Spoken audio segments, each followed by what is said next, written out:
También le damos la más cordial bienvenida a quienes nos están acompañando a la distancia, por la radio, por la televisión, por las redes sociales, por diversos medios que el Señor ha puesto en nuestras manos para poder llevar el mejor mensaje a la mejor gente, a la gente que ama a Dios, al Rey de Reyes y Señor de Señores.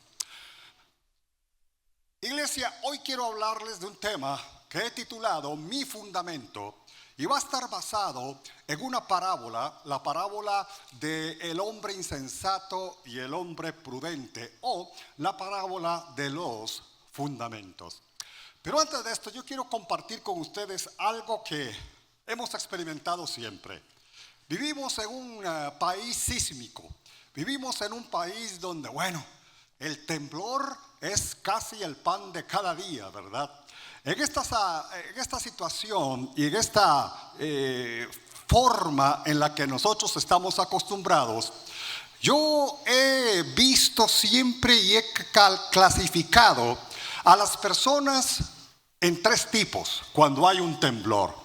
Tenemos los huracanados, los que no ha comenzado el temblor cuando ya salen, ¿verdad?, como un huracán. Tenemos también los petrificados, aquellos que sí son un problema porque se quedan tiesos. Está temblando. Sí, muévase que está temblando. Y tenemos los avivados, los que cuando tiembla, aleluya, gloria. No sé cuál de los tres usted se pone en ese lugar. Pero cuando vamos de temblores, yo siempre digo que en caso de un terremoto, en caso de un sismo muy fuerte, donde yo desearía estar es aquí, en el templo, en esta casa. Porque yo me di cuenta los fundamentos, las bases que tiene este edificio. Estamos hablando de 5 o 6 metros de profundidad, con una cantidad de varilla, y después de todo eso lo entierran. Yo venía a la construcción de vez en cuando para dirigirla, ¿verdad? Y decía, ¿pero qué es esto? ¿Dónde está todo lo que invertimos? ¿Dónde está toda la varilla? ¿Dónde está el cemento? ¿Dónde está la piedra? ¿Dónde está? Pastor, está debajo de la tierra. ¿Qué? No se ve, pero tiene una eficacia, tiene una razón de ser esos fundamentos. Así debe de ser en nuestro caso, nuestra vida espiritual. Debemos de tener fundamentos sólidos. Saber que, como yo tengo esa confianza, ¿verdad?, que si viene un terremoto, viene un temblor muy fuerte, aquí me quedo, no se va a caer el templo. Le puede caer una lámpara y matarlo, eso sí, pero esa es otra cosa, ¿verdad? Eso sería salado. Mateo capítulo 7, versículo 24, es la conclusión del sermón del monte, el sermón de la montaña. ¿Sabes que los 10 mandamientos más el sermón del monte es lo que se constituyen como la regla, como la ley del pueblo de Dios, como la regla del pueblo de Dios? Mateo capítulo 5, Mateo capítulo 6 y Mateo capítulo 7, más los 10 mandamientos, son los que nos dan a nosotros los parámetros, los principios, los valores, la ley espiritual que debe de regirnos como cristianos. El Señor Jesucristo no pudo coronar mejor el final del Sermón del Monte que con esta parábola. Ahora, lo interesante también es que el Señor Jesús no inventó el género parabólico. Las parábolas eran un método de enseñanza muy común, muy corriente en aquel entonces. Hasta en el Antiguo Testamento encontramos parábolas. Simplemente el Señor Jesús, como maestro de maestros, ¿verdad?, como excelente maestro, el Señor Jesucristo tomó aquel género que era normal, aquel género que era corriente, aquel género que era, muy conocido entre todos, y lo aprovechó. lo usó para enseñar esas lecciones extraordinarias que tienen que regir al pueblo de Dios. Vamos a Mateo capítulo 7, versículo 24, donde Jesús está hablando y dice: por tanto, todo el que me oye estas palabras y las pone en práctica es como un hombre prudente que construyó su casa sobre la roca. Cayeron las lluvias, crecieron los ríos. Cayeron las lluvias, ¿verdad? Profético. Cayeron las lluvias, crecieron los ríos, soplaron los vientos y azotaron aquella casa. Con todo, la casa no se derrumbó porque estaba cimentada sobre la roca. Pero todo el que oye mis palabras y no las pone en práctica es como un hombre insensato que construyó su casa sobre la arena. Cayeron las lluvias, crecieron los ríos, soplaron los vientos y azotaron aquella casa. Esta se derrumbó y grande fue su ruina.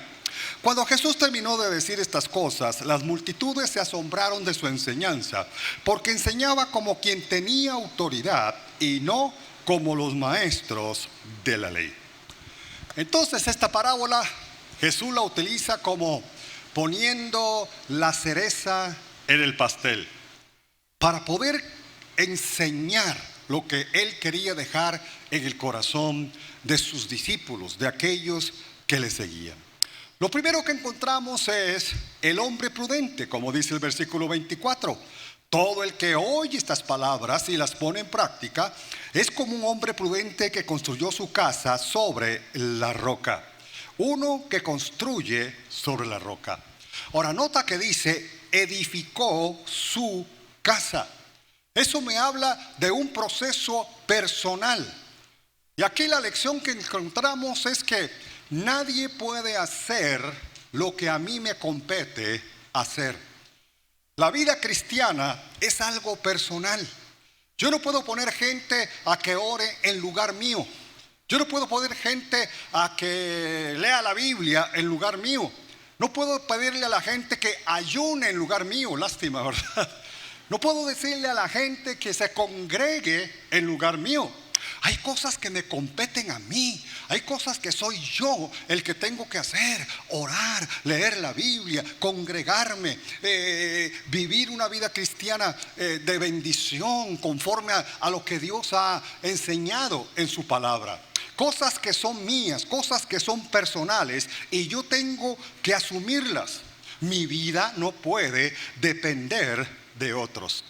Dice la palabra: todo aquel que viene a Cristo oye sus palabras y las hace. Viene a Cristo, oye sus palabras y las hace. Ahora, estas frases son muy importantes porque son unos factores sumamente importantes que tenemos que nosotros tomar en cuenta. Porque dice, el que viene a Cristo, eso me habla de salvación. El que oye mis palabras, eso me habla de instrucción. Y el que las hace, eso me habla de obediencia. En otras palabras, aquí hay tres factores que no podemos dejar de lado. Aquí hay tres factores que tenemos que mantener siempre constante en nuestra vida y en nuestra experiencia espiritual. Venir a Cristo me habla de salvación. Oír su palabra me habla de instrucción. Y hacerla me habla de obediencia. Salvación, instrucción y obediencia. Salvación, instrucción y obediencia son factores que yo tengo que tener siempre presente en mi vida cristiana, en mi vida espiritual. Cuando el Señor Jesucristo estaba aquí en la tierra y sus discípulos le seguían y las multitudes le seguían, había dos cosas fundamentalmente que Jesús demandaba, esperaba de su pueblo. Si alguien quería ser discípulo, si alguien quería venir y caminar con él, Jesús esperaba de ellos o les exigía más bien dos cosas. Número uno, que le escucharan, que le oyeran, que atendieran a lo que él estaba enseñando. Y número dos, que pusieran por obra. que no solamente oyeran, sino que pusieran por obra aquello que acababan de oír. Hay una frase, un episodio muy importante en el libro de Lucas, donde la Biblia habla de una mujer, no da el nombre de esa mujer, pero aquella mujer, cuando vio a Jesús hacer milagros, cuando vio a Jesús enseñando la palabra, de la forma, de la profundidad, de la belleza con la que lo hacía, cuando vio a Jesús, aquella mujer quedó asombrada, anonadada. Aquella mujer dijo: wow, pero ¿qué es este hombre tan tremendo? ¿Quién es este hombre tan poderoso? ¿Quién es este hombre de tanta bendición, donde sale tanta sabiduría, donde sale tanto poder? Y mientras esta mujer pensaba en aquello, dice que expresó lo siguiente en Lucas capítulo 11, versículos 27 y 28. Mientras Jesús decía estas cosas, una mujer de entre la multitud exclamó: dichosa la mujer que te dio a luz y te amamantó. Dichoso más bien, contestó Jesús, los que oyen la palabra y la obedecen. Dichosa la mujer que te dio a luz y te amamantó. Dichoso más bien, contestó Jesús, los que oyen la palabra de Dios y la obedecen. Aquella mujer sorprendida, aquella mujer totalmente convencida de que el hombre que tenía al frente era un hombre fuera de serie, era un hombre totalmente diferente. Aquella mujer no se pudo contener y lo comparó. Le dijo: ¿sabes qué? Uy, dichosa María, aunque no sabía el nombre. Dichosa tu mamá, dichosa la mujer que te concibió y que te amamantó. Pero Jesús le dice: no, tranquila. Sí, claro que mi madre es una santa, claro que mi madre fue una mujer piadosa, claro que mi madre es una mujer escogida por Dios, pero más dichoso es el que oye mi palabra y la hace. ¿Sabes por qué? Porque el que oye la palabra y la hace va a vivir bajo cielos abiertos de bendición. Va a ver la gloria de Dios todos los días de su vida. Va a experimentar la presencia del Rey de Reyes y Señor de Señores. Más dichoso el que oye la palabra y la hace. La obediencia tiene que ser absoluta. Tú no puedes decir: bueno, en estos tiempos yo soy medio obediente. Porque se deduce que si tú eres medio obediente, eres medio desobediente, ¿verdad? No puedes ser medio obediente. Simplemente, si eres medio obediente, vas a ser medio desobediente. Por eso nosotros tenemos que entender que la obediencia es absoluta. Yo tengo que ser obediente completa, total y absolutamente.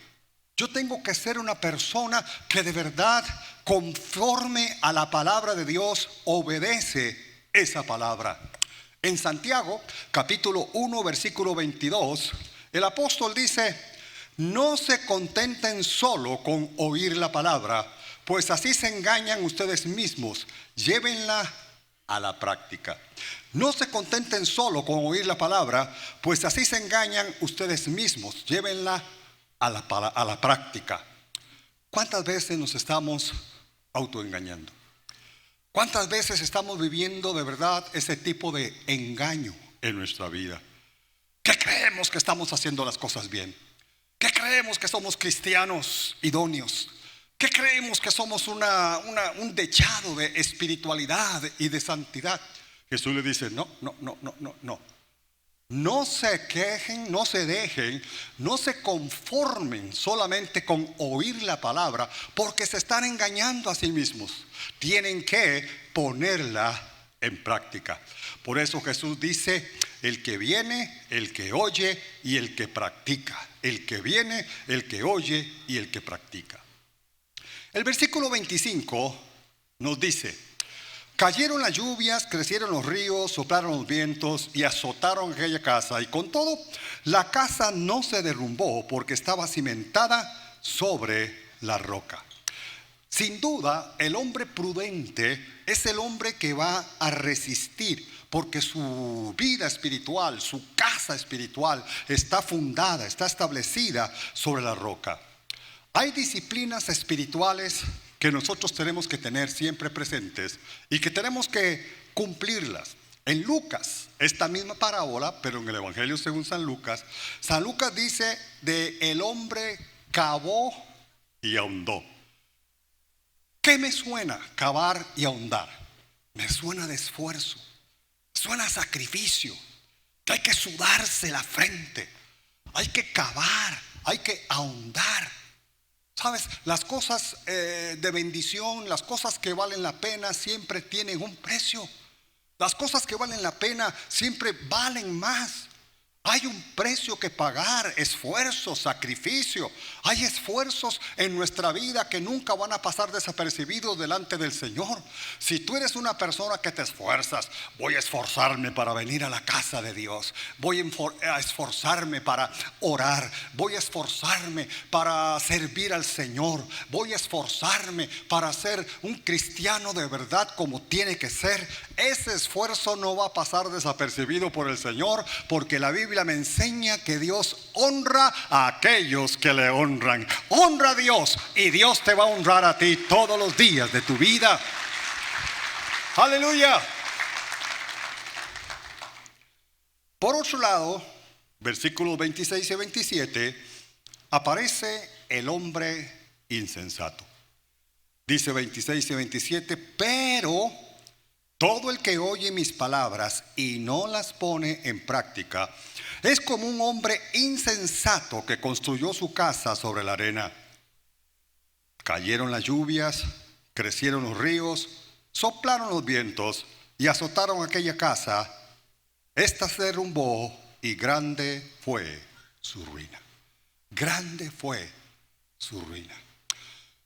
¿Sabes? Jesús no quiere que tú experimentes la ruina, todo lo contrario. El propósito de Dios, el deseo de Dios es que seas prosperado.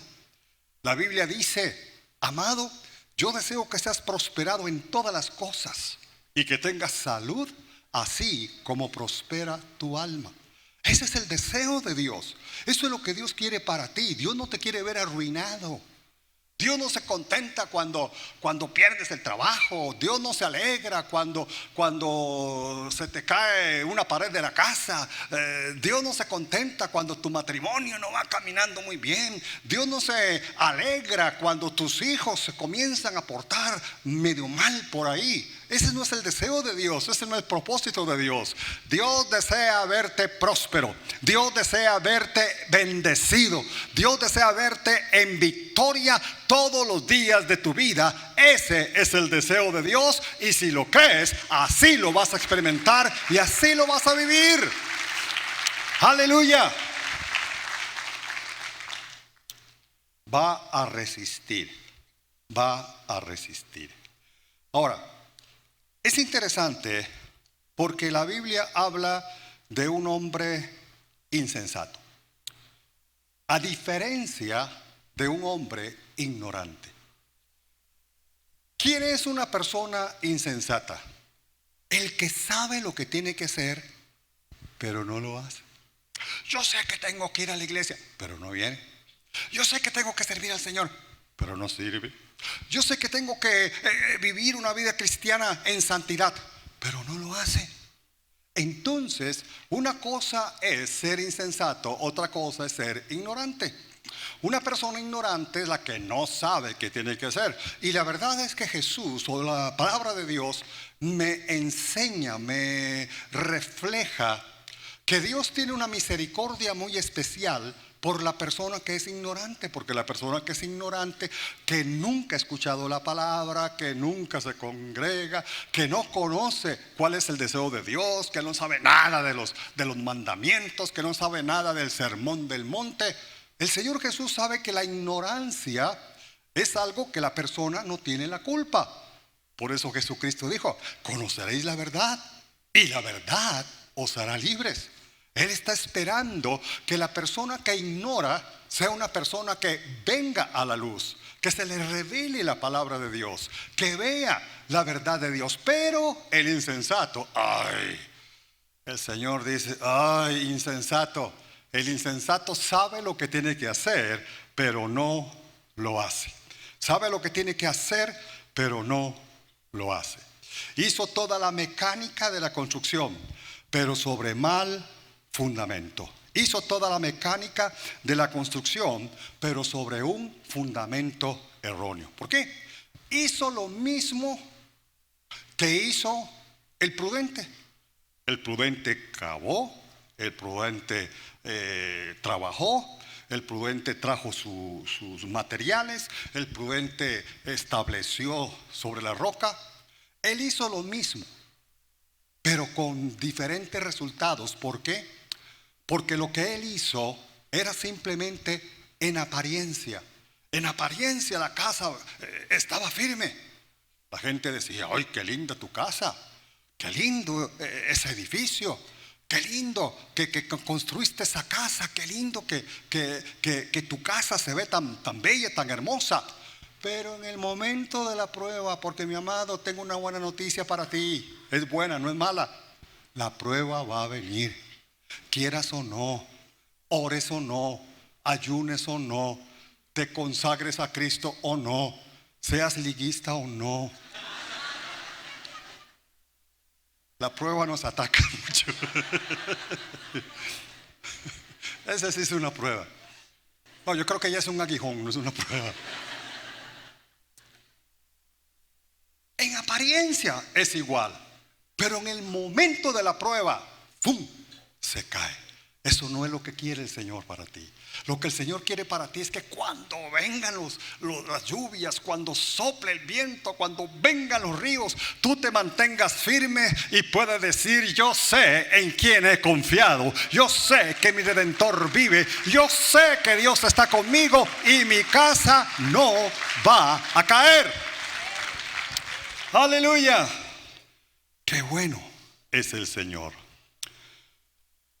Hay tres principios que la palabra nos enseña que son muy importantes y que tenemos que tener siempre presente para tener un fundamento firme. Número uno, tenemos que cuidarnos de no invalidar la palabra de Dios. Dice Mateo 15, versículo 6, dice: por causa de la tradición, muchos anulan la palabra de Dios. Mira qué tremendo que tiene lo que puede hacer la tradición, la religiosidad. La palabra de Dios tiene poder, ¿verdad que sí, iglesia? La Biblia dice que el cielo y la tierra fueron creados por la palabra de Dios. La Biblia dice que el universo entero fue creado por la palabra de Dios y es sustentado por la palabra de Dios. Eso es lo que la Biblia dice. La palabra de Dios tiene poder. Eso no se puede negar, es innegable. La palabra de Dios es poderosísima, pero yo la puedo anular. Hay tanto poder negativo en la tradición, en la religiosidad, que por más poder que tiene la palabra, yo la puedo anular. En segundo lugar, la Biblia dice que no solo debemos de cuidarnos de no invalidar la palabra, sino que debemos de cuidarnos de no ahogar la palabra de Dios. Dice la Biblia: otros son como lo sembrado entre espinos. Oyen la palabra, pero las preocupaciones de esta vida, el engaño de las riquezas y muchos otros malos deseos entran hasta ahogar la palabra, de modo que ésta no llega a dar fruto. Cuando simultáneamente sembramos la palabra, pero seguimos manteniendo deseos, seguimos manteniendo prácticas, seguimos manteniendo relación con cosas que pueden ser perjudiciales, la palabra de Dios no va a dar fruto.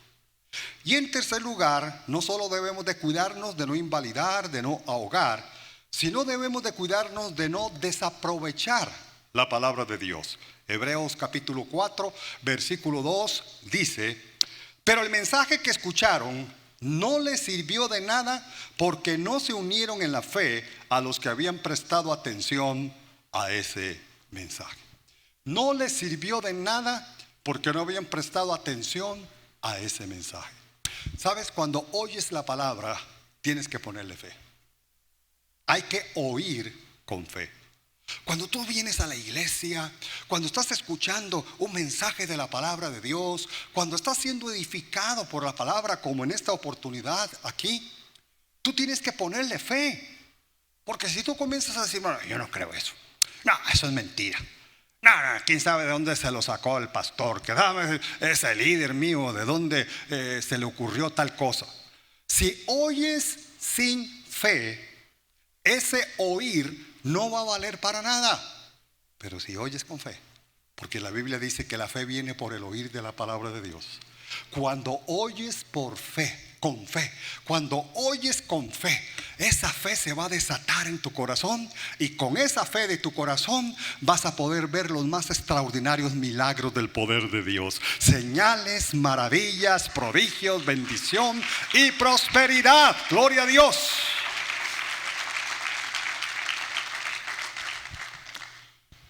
Todas las parábolas tienen una aplicación, una verdad espiritual.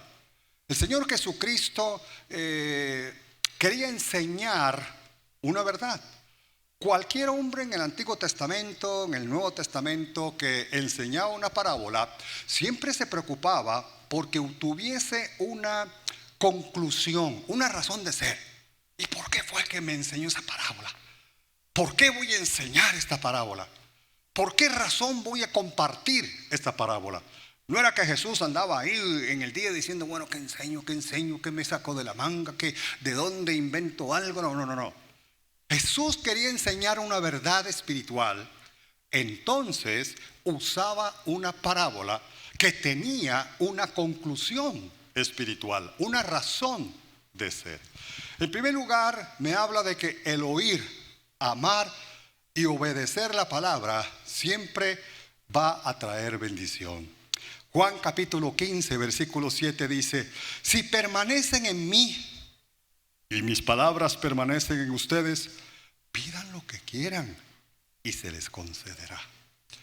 Si permanecéis en mí y mis palabras permanecen en vosotros, puedes pedir lo que quieras. ¿Qué quieres? ¿Qué quieres? Ay, pastor, yo quisiera ese milagro de sanidad. Yo quisiera ese milagro de liberación. Yo quisiera ese milagro de restauración en mi hogar. Yo quisiera ese milagro de protección. ¿Qué quieres? ¿Qué quieres? Hoy tienes que hacer cerebro. Hoy tienes que darle vuelta y con toda tranquilidad y con toda confianza decir, lo que yo pida, lo que yo quiera, Él me lo va a dar, porque Dios es un Dios que honra su palabra. Él no promete sin cumplir. Él todo lo que promete lo cumple. Y hay un reconocimiento muy importante, porque dice versículos 28 y 29.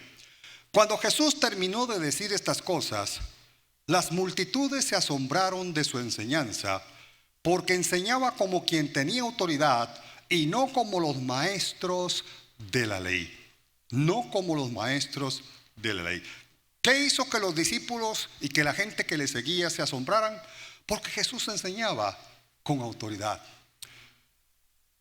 La Biblia dice que en una oportunidad el Señor Jesucristo venía con sus discípulos, venía caminando con ellos, conversando con ellos. Y de un momento a otro se vuelve y le dice a sus discípulos, ¿quién dice la gente que es o quién es el Hijo de Dios? ¿Quién dice la gente que es el Hijo de Dios? Y los discípulos comenzaron a conjeturar y comenzaron a decir, bueno, Señor, hay gente que dice que tú eres Elías, otros dicen que tú eres Jeremías, otros dicen que tú eres alguno de los profetas. Es más, hay gente que dice que tú eres Juan el Bautista, que se levantó entre los muertos, que resucitó. Pero Jesús realmente no estaba interesado tanto en lo que pensara la gente de afuera, sino Jesús estaba interesado en lo que pensaran sus discípulos, sus seguidores. Por eso se vuelve, los confronta, los enfrenta y les dice, ¿y vosotros quién decís que soy yo? ¿Y vosotros quién decís que soy yo? Y Pedro, que tiene la lengua más rápida de toda Palestina, fue el que le dijo, tú eres el Cristo, el Hijo del Dios viviente. Y Jesús le dice: bienaventurado, dichoso Pedro, porque esto no te lo reveló ni carne ni sangre, sino mi Padre que está en los cielos. Pedro la pegó. ¿Por qué la pegó? Porque sabía quién era Jesús. Cuando tú y yo sabemos quién es Jesús, vamos a caminar en victoria, y este es el mayor y mejor de los fundamentos. Yo sé en quién he creído, yo sé quién es Jesús, yo sé que camino con Jesús. Eso me da la estabilidad, eso me da la victoria, eso me da el fundamento que yo necesito. Le das un aplauso bien fuerte al Rey de Reyes y Señor de Señores. Aleluya.